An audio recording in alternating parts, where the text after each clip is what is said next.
Hello students. आज हम discuss करेंगे जियार्डिया के बारे में।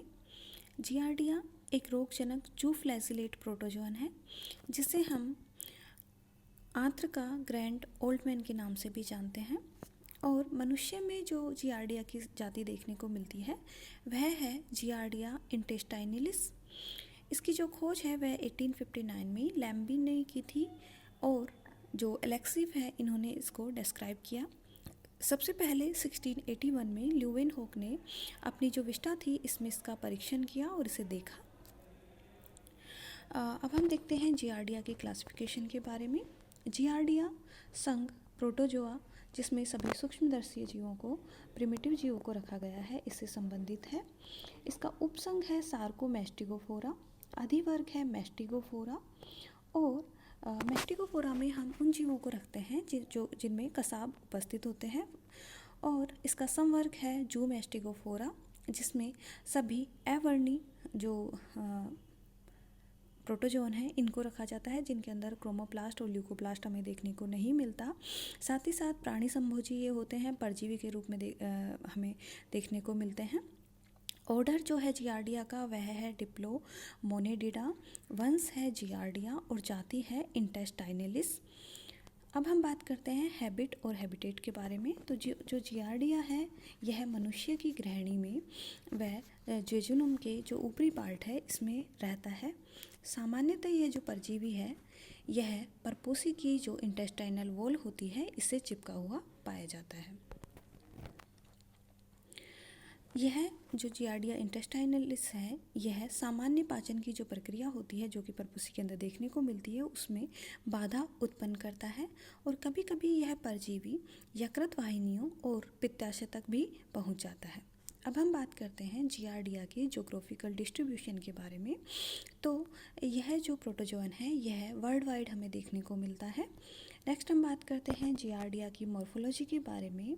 तो जियार्डिया हमें दो अवस्थाओं में देखने को मिलता है। एक अवस्था है ट्रोफोजोइट अवस्था जो कि और दूसरी है सिस्ट अवस्था जो कि हमें प्रतिकूल परिस्थितियों में सिस्ट फॉर्म के रूप में यह देखने को मिलती है। सबसे पहले हम डिस्कस करते हैं ट्रोफोजोइट अवस्था को। आपके सामने ट्रोफोजोइट अवस्था का डायग्राम दिया गया है। ट्रोफोजोइट का शरीर अगर हम देखते हैं तो यह दीर्घ वृत्ताकार और बाइलैटरली सिमेट्रिकल हमें देखने को द्विपार्श्वीय सममित हमें देखने को मिलता है। पृष्ठ सतह जो जियार्डिया की ट्रोफोजोइट अवस्था की होती है वह उत्तल होती है और वहीं अधर सतह अवतल हमें देखने को मिलती है।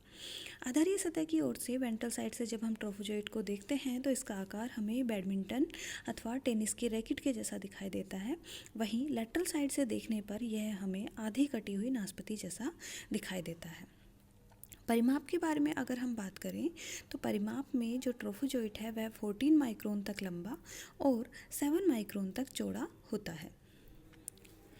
जो वेंट्रल साइड है इसमें आगे के आधे भाग में परपोसी की आंत्र से चिपकने के लिए सकिंग डिस्क हमको देखने को मिलती है जो कि शरीर के सकिंग डिस्क देखने को मिलती है तथा इसका जो शरीर होता है उसका जो अगला हिस्सा है वह चौड़ा और गोल होता है। वहीं पिछला जो हिस्सा है वह पतला होते हुए नुकीला हो जाता है। साथ ही साथ हमें इसमें जो नंबर ऑफ़ न्यूक्लियस है वह 2 होते हैं, 2 न्यूक्लियस देखने को मिलते हैं। जो सकिंग डिस्क है उसके ऊपर दोनों केंद्रक उपस्थित होते हैं और दोनों केंद्रकों के मध्य व नीचे 8 बेसल ग्रैन्यूल्स हमें देखने को मिलते हैं। पूरे साइटोप्लाज्म की अगर हम बात करें तो यहाँ पे अग्र सिरे से पश्च सिरे तक फैली हुई 2 समानांतर सुई के समान एक्सोस्टाइल्स हमें देखने को मिलती हैं। जो एक्सोस्टाइल्स हैं ये शरीर को अवलंबन प्रदान करती हैं। अब यहाँ पे आप देखिए हमने बात की थी कि 8 बेसल ग्रैन्यूल्स होते हैं जिनसे प्रत्येक से कसाब निकले हुए रहते हैं।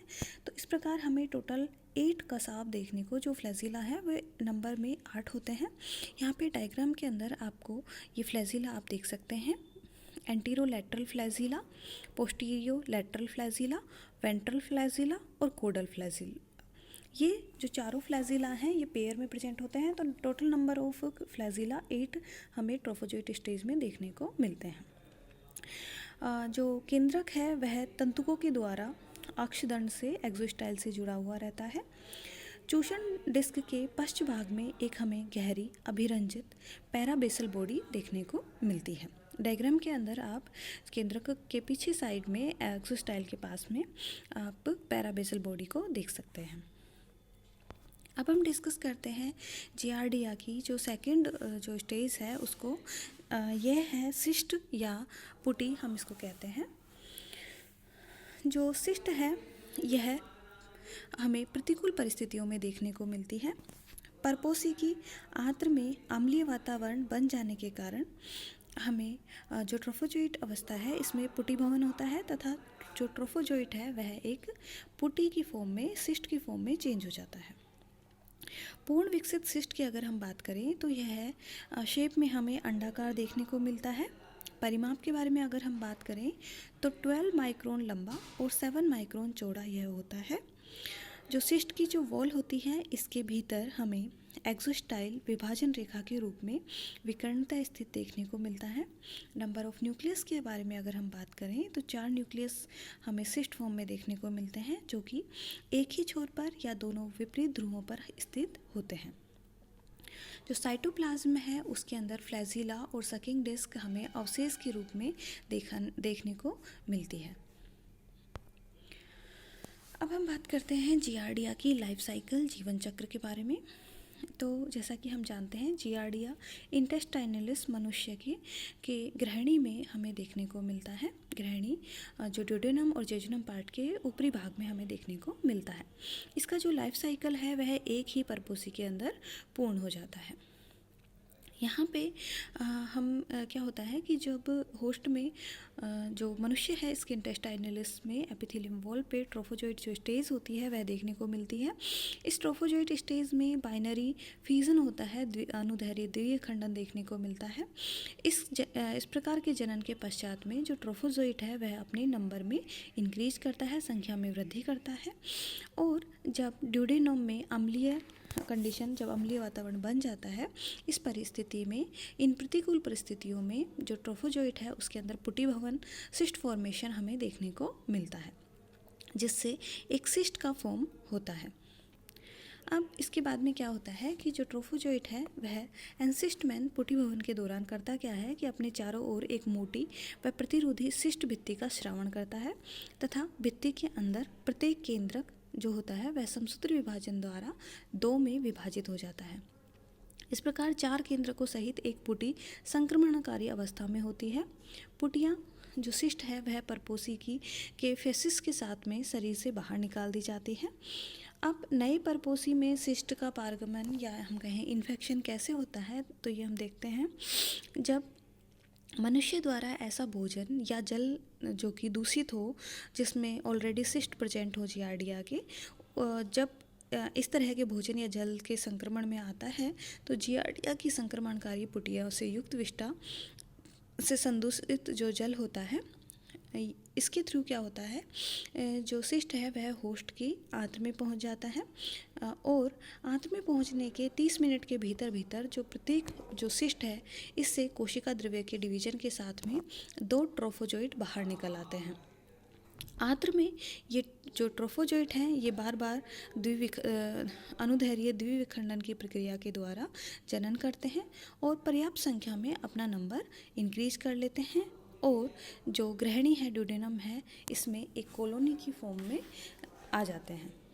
यहाँ पे जो सिस्ट फॉर्म है इसके संक्रमण की अवस्थाओं में डायग्राम के अंदर आप देख सकते हैं कि जो सिस्ट फॉर्म है यह फूड के थ्रू, जब मान लीजिए मैन्योर जो यूज़ किया जाता है प्लांट ग्रोविंग के अंदर, मान लीजिए वहाँ उस मैन्योर में सिस्ट अगर प्रेजेंट है तो वह फूड के थ्रू, जो फूड आइटम्स हैं उसके थ्रू भी चला जाता है। इसके अलावा जो हाउस फ्लाई होती है यह भी एज ए कैरियर काम करती है। तो अगर यह किसी फिसिस पे या किसी दूसरी जगह पे जहाँ पे जियार्डिया इंटेस्टाइनलिस की सिस्ट फॉर्म प्रेजेंट है उस पे अगर बैठती हैं तो वहाँ से ये सिस्ट ट्रांसफ़र होकर के जब हाउस फ्लाई किसी भोजन के कण पे या फिर किसी पानी पर अगर बैठती है तो वहाँ ट्रांसफ़र हो जाते हैं और जब इस दूषित इन्फेक्टेड वाटर या फूड को जब ह्यूमन इनटेक करते हैं तो यह सिस्ट फॉर्म उनके अंदर ट्रांसफ़र हो जाती है। पैथोजेनिसिटी, रोगजनकता के बारे में अगर हम बात करें तो परजीवी अपने चूसण डिस्कों की सहायता से आंत्र की उपकला कोशिकाओं से चिपके हुए रहते हैं, जिसके परिणाम स्वरूप इंटेस्टाइन की जो सामान्य पाचन क्रिया है इसके अंदर बाधा उत्पन्न हो जाती है। इसी कारण जो वसाओं का अवशोषण है वह नहीं हो पाता है। फलतः रोगी को डायरिया या हम कहें येलो विस्टा उसके अंदर देखने को मिलती है। येलो विस्टा क्या होता है, इसके अंदर जो फैट है उसकी क्वांटिटी बहुत ज़्यादा होती है फिशेस के अंदर। साथ ही साथ जो पेशेंट है उसको फीवर होता है, एनीमिया और एलर्जी भी इसके अंदर हमें देखने को मिलती है। अब हम ट्रीटमेंट के बारे में अगर हम बात करें तो जियार्डिया द्वारा जो डिजीज़ डेवलप होती हैं उसके अंदर एटेब्रिन और एक्रेनिल जो औषधियाँ हैं विशेषकर ये लाभकारी रहती हैं। स्नाइडर ने इमिडाजोल के व्युत्पन्नों को भी जियार्डियासिस में लाभकारी बताया है। साथ ही साथ में 30 माइक्रोग्राम की क्लोरोक्विनिन की खुराक प्रतिदिन एक बार के हिसाब से लगातार 5 दिन तक लेना भी इसके जियार्डियासिस के उपचार के अंदर सम्मिलित है। इस प्रकार आज के इस वीडियो लेक्चर में हमने जियार्डिया जो कि एक रोगजनक है, परजीवी प्रोटोजोअन है, इसके क्लासिफिकेशन को, इसकी जो मॉर्फोलॉजी है जिसमें 2 अवस्थाएं ट्रोफोजोइट अवस्था और सिस्ट अवस्था होती है, इसे डिस्कस किया। साथ ही साथ जो जियार्डिया इंटेस्टाइनलिस है इसकी क्या लाइफ साइकिल ह्यूमन के अंदर रहती है और किस तरह से यह इन्फेक्शन जो है फैलता है और इसकी क्या क्या ट्रीटमेंट है इसको हमने डिस्कस किया। Thank you.